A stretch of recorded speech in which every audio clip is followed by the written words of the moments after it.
I want to thank all the fellas who've hung in for that full and positive time, the 11 monthers.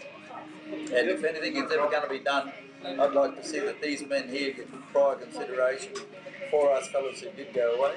And I also would like to thank Reg Coates for being up here and all these people, and Steve there, Trevor, for what he's done coming up today, committing his mob down below. And I think that really what's happening, it's been a big, gigantic struggle, and I think that if the big unions all start joining up now, we might just be able to beat these big bloody companies. I did before. No, that's the problem. It's been good, mate. Good victory for the workers. And you should be congratulated the way it's hung in. All the assistance you've been given. Well, that's what he's told us. Does nothing. Outside, goes to bed, snores and everything. He was complaining to us about sweeping and ironing and vacuuming. Yeah, hopefully not. Here we are, the feast, the banquet. Get all these out of your pocket. And the chef. Look at the chef. That is not a mask, that is his face. Thank you, Mark. I think I'm walking up behind them empty-handed. What's happening tomorrow morning, mate? Are we going to present ourselves to work? I think we should. Well, they were going to talk after having people ready. We'll have a talk. I think where is they call that car that the bus comes in. What ones are over there? As what? Just before the bus comes in, Yep. all that cars up there, right? And then just block off the whole area before the bus goes in. Oh, well, it's 12 months today. It's my second birthday on the line. And here for the long haul. I'm waiting for my third birthday on the line. And I'll do it again anytime. That's all I've got to say. No comments about the situation? Well, we know we can win everything in court, and it still doesn't get you anywhere with these industrial relations laws, and they look like they're going to get worse for the worker. This is when unions should start really standing together. No, but you're not filming, are you? No. I'm just checking, hey. Picking your ass, are you, Lisa? Hey? You're picking your ass at the same time. Oh, piss off, I'm putting the shoes off. Oh, gee, you're a meatie. I never knew you had a missus till today. Why didn't you tell me?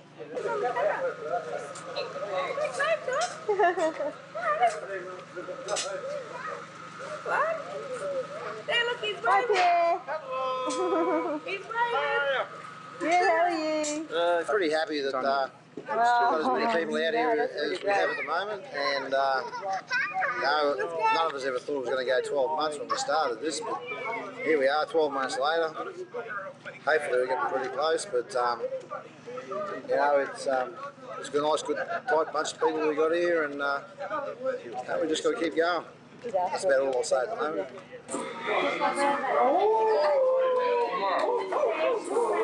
Come with me, Dad. Do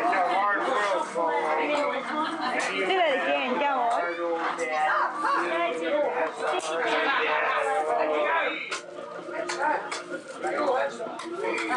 Ah, pretty.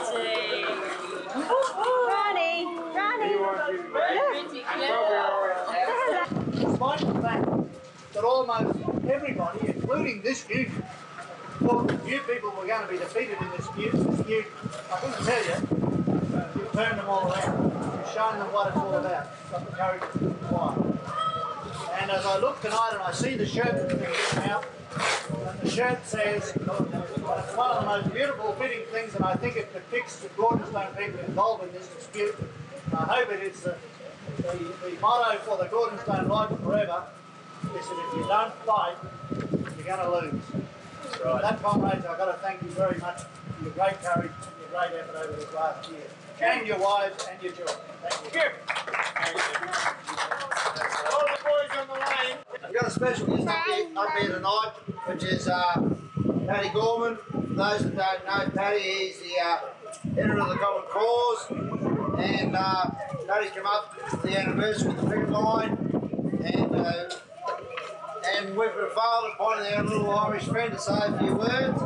I'm sure he's not going to be too shy about that, but I'll hand it over to Paddy.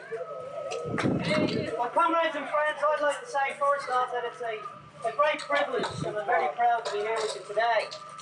Sometimes when people are actually living history and creating history, they're not really aware of it. And I wonder if you people realise what a position you have carved out for yourselves along with the very proud history of the Miners' Union. Because today, not only do you become the very first people in the history of the black coal mining industry in Australia to spend a year on a picket line against one of the most powerful multinationals in the world, you've set a whole new record, and I know nobody set out with any great delight to establish a record like that, but what you've shown, not only ARCO, but every other company that's got an eye on the Australian coal industry, including those in it, that the Miners' Union is not going to roll over, it's not going to play down, and it's not going to be kicked around. And your struggle is one, not just for yourselves, it's for your kids who are here today. It's for every coal miner out there who values the principles of trade unionism and is prepared to fight for their security, for their communities, and for future generations to come. Bloody hell, yeah! I've had the wonderful privilege in the last few years of working to produce this book. Some of you might have read about it in Common Cause. But what it's done in the course of the book is to bring me face to face with people whose stories go back, we've been doing it for 12 years, to the 1880s. Whose memories go back that far to the fathers working in the pits. And in the research and in talking to these old blokes, I'd just like you to be aware of the tradition that you're upholding and of the very proud page you've written in our history in the last 12 months. The very first coal miners in Australia were actually, I've got a close affinity with them, they were Irish convicts. They were people in 1803 who rose up against the colonial tyranny imposed in Sydney. I think something like 12 of them were shot dead in the conflict, the first uprising in Australia, and 9 of the leaders were hanged in chains. The other 300 who took part received between 200 and 500 lashes each and were sent to work up at Coal Harbour in Newcastle to mine the very first coal in Australia. And it's from them that we've developed our legacy and our inheritance. What I'd like to do now, on behalf of the 2 retired coal miners who are both now 76 who worked with me on this book, I'd like to present it to Stewie in the picket line, and perhaps you can read the inscription, Stewie. But thank you very much.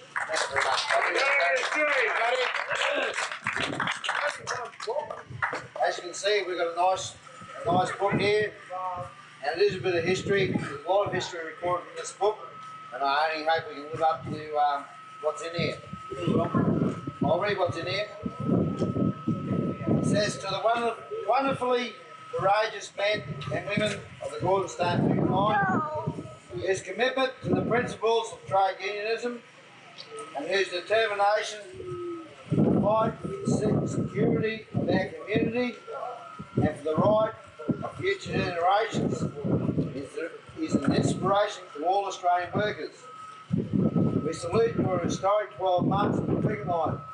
Cause of solidarity, Paddy Gorman, since October 1998. Paddy, you got a pretty right here.